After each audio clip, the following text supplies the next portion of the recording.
Il y a quelques temps, j'ai fait une vidéo où je racontais une histoire qui est une histoire inventée où, alors je vais très rapidement, mais c'était deux jeunes qui avaient environ 20 ans et qui voyaient le regret dans le regard d'un homme qui avait une quarantaine d'années et donc qui se décidaient à passer à l'action par rapport à ça, par rapport à cet homme de 40 ans. Et dans les commentaires, alors je mettrai le commentaire si jamais je le retrouve, mais si je le retrouve pas, c'était quelque chose qui était quasiment littéralement merci de m'avoir cassé le moral, j'ai 42 ans. Et alors, je voudrais partir de ce commentaire justement pour démarrer cette vidéo. Vous savez, souvent, on essaie d'oublier quelque chose et c'est compréhensible, je dirais même que c'est humain d'essayer d'oublier ça.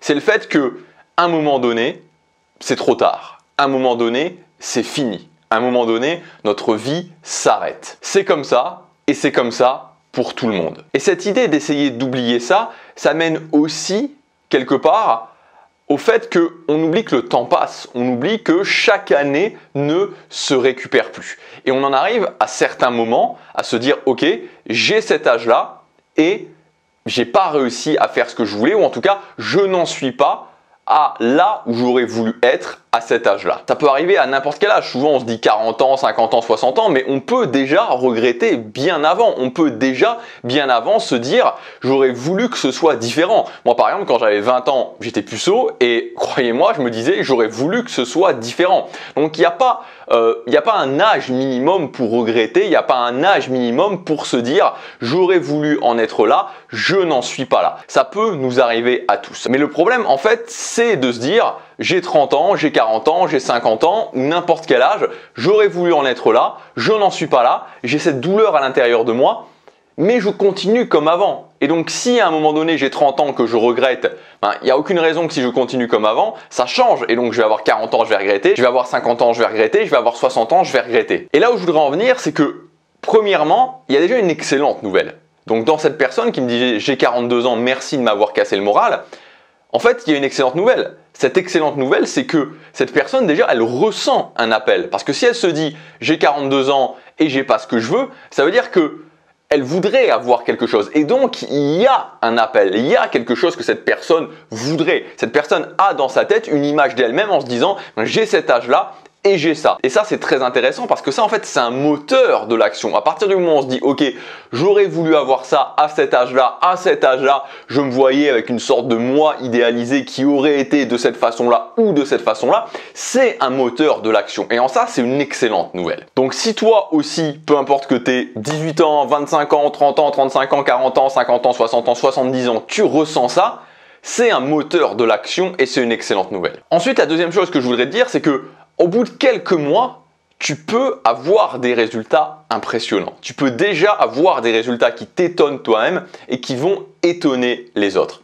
Et pour ça, il n'y a pas besoin de grand-chose en fait. Pour moi, il y a besoin de deux éléments, de se dire « Ok, je me donne 2 ans. 2 ans pour me rapprocher au maximum d'un ou deux objectifs très importants. Et pendant ces 2 ans, sur cette durée des 2 ans, je vais faire ce qu'il faut. Je vais m'engager, je vais agir sans chercher la facilité. Sans chercher à me dire, je veux que ce soit facile, je veux que ce soit plus simple. Non, en me disant, ma priorité numéro 1 pendant ces 2 ans, c'est d'avancer un maximum sur 1 ou 2 objectifs majeurs dans ma vie. Et si tu regardes bien, 2 ans, mais 2 ans, ça passe tellement vite.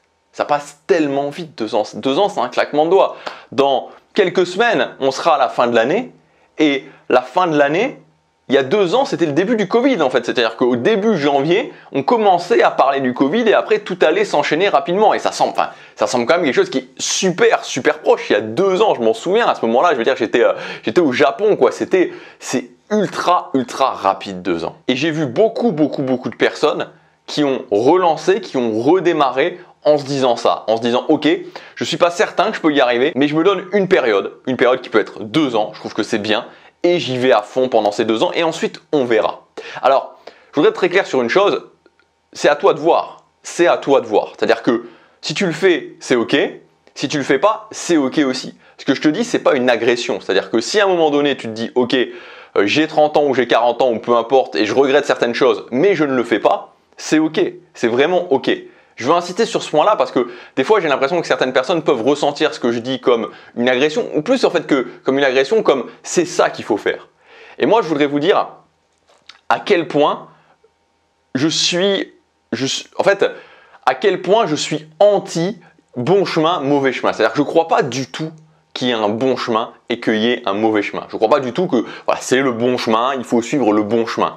Ça, c'est vraiment un truc que je rejette. Je ne crois pas du tout à cette idée. Je trouve ça assez enfantin même de penser qu'il y a un bon chemin, il y a un mauvais chemin. Par contre, et là je pense que c'est beaucoup plus pertinent de penser de cette façon-là, c'est de se dire que dans la vie, je fais des choix et que ces choix entraînent des conséquences.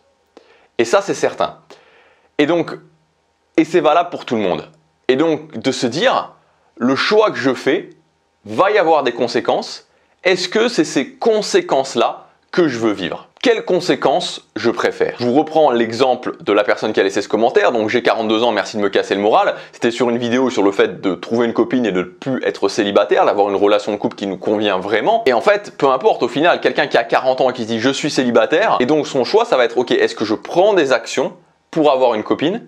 Ça va être beaucoup plus intense, il va y avoir cette intensité, il va y avoir cette difficulté. Au final, je vais pouvoir arriver à trouver une copine. Donc la conséquence, ça sera d'y arriver. Ou alors, est-ce que je choisis de ne pas le faire? Ça sera plus confortable, c'est certain. Et la conséquence, ce sera en tout cas, peut-être que je finirai par avoir une copine, mais en tout cas de ne pas avoir le contrôle. Ça, c'est certain. De ne pas avoir le contrôle sur ce que je vais faire dans ma vie, sur le fait d'avoir une copine ou de ne pas avoir une copine. Et il n'y a pas une bonne solution, une mauvaise solution. Il y a juste deux choix différents avec deux conséquences différentes. C'est quoi la conséquence que je préfère? Et au final, mon message, si je devais résumer, c'est que des fois, je trouve ça tellement dommage de se pourrir la vie sur le long terme, de regretter pendant des années et des années, de continuer à regretter des choses qu'on pourrait avoir si on le faisait tout simplement, si on se disait ok, maintenant je le fais, maintenant j'admets que ce sera intense, mais je le fais maintenant. Et on passe cette période qui finalement est rapidement passée en termes de temps, et ça y est, c'est terminé. On a ce truc-là. On a notre objectif et on ne regrette plus et on se sent fier de soi. Je trouve que ça vaut le coup. Voilà, moi mon point de vue c'est que je trouve que ça vaut le coup. Prends ton grand objectif, prends ton objectif numéro 1. Voilà, c'est quoi ton objectif numéro 1? Imagine que tu l'es. Imagine que tu l'es. Tu l'as. Tu as cet objectif. Qu'est-ce que tu ressens? Qu'est-ce que ça te fait d'avoir cet objectif? Est-ce que ça vaut pas le coup d'y aller intensivement pendant 2 ans? Voilà, c'est à toi de décider, et dans tous les cas, à cette période particulière de l'année, le moment où la fin de l'année est proche, la fin de l'année est plus proche que jamais, je t'encourage dans tous les cas, si tu veux justement prendre ce chemin-là, si tu veux avoir des résultats, avoir le contrôle dans ta vie, avoir le contrôle sur tes résultats, de prendre ton objectif le plus important et te dire ok, je vais me donner à fond. Si tu décides de faire ça, tant qu'à te lancer, tant qu'à te relancer, ce que je t'invite à faire, c'est commencer à mesurer ce que tu fais.